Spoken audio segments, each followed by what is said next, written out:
So the obvious question, but how does it feel to be back playing Emily again? It feels really weird. Like, it's just, I've only done one day, and I worked with Kai. I haven't worked with Lily yet. I think that'll be really weird. But yeah, it's good to be back. What can you tell us about where Skins Fire picks up with Emily?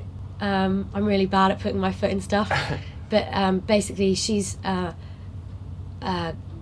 off to study abroad, and she's been living there for a while, and so sort of her character is back and forth in the episode a little bit.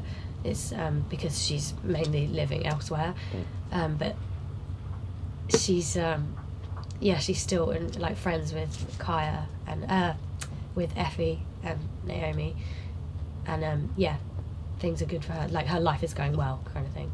But she's a lot more grown up, and I think she's kind of come into her own a bit since being away. As you mentioned, it's a few years since the last series, and the characters are a little older. I mean, does it feel like a more mature adult series? Yeah, it does. Like, even when I read the script, I had no idea what to expect. But when I read it, it was like, it's not. I mean, it still has the elements that kind of made Skins what it was.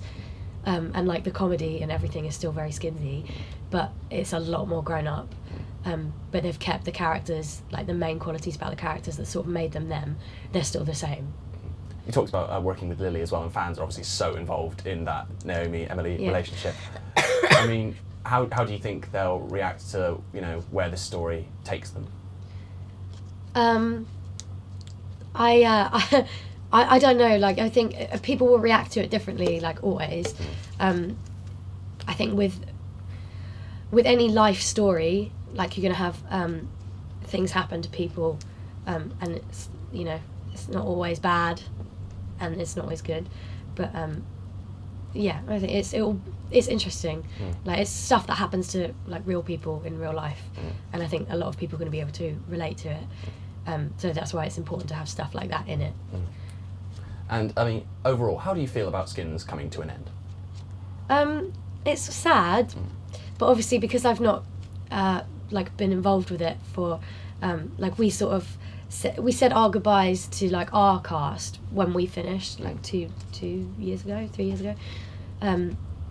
but now it's like sort of like coming back into it. I think it's going to be sad again when we finish this, because that is like the final thing, but I think it's a nice thing to end on. Yeah, and bringing back some of the old characters. Years after the show originally began, you know, shows still come out and they're still being pitched as the new Skins. I mean, do you feel like even once Skins is gone, it will have changed television forever? Yeah, I think like the first, it was the, I don't want to take all the credit for it, because obviously it was the first series that, and the sort of first cast that initially that was the first kind of thing of its kind, I think. I remember my sister telling me about it and being like, there's nothing like it, like, it's completely different. Yeah, but I think it has. Like, even now when I sometimes read scripts and I'm like, oh, that's really Skinsy. I don't think people are lifting it from that, but it just, yeah, I think it's changed the way, especially shows about young people are written and how people see young people.